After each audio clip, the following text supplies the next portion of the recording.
Hello guys, তো আজকে হবে হচ্ছে আমাদের পিকনিক। তো এটা আগের দিন রাতের থেকে শর্টসটা স্টার্ট করেছি। তো আমরা দেখতেই পাচ্ছ এখন খেতে বসে গেছি। এখানে চিলি চিকেন ছিল, রুটি ছিল, স্যালাড ছিল, আর এখানে আমরা ভূতের যেই শর্ট স্টোরিগুলো হয় ওগুলো দেখছিলাম, দেখতে দেখতে খাচ্ছিলাম আর কি।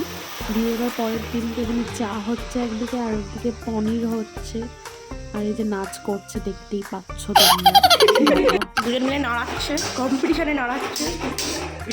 দেখুন কি নাড়াচ্ছে, এই যে একজন মাংসর মশলা নাড়াচ্ছে, একজন পনির নাড়াচ্ছে।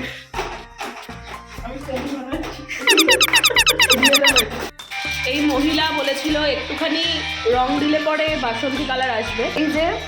আর এই যে, ভাই তাই বলে হাড়ি ধরে খাবি? হ্যাঁ।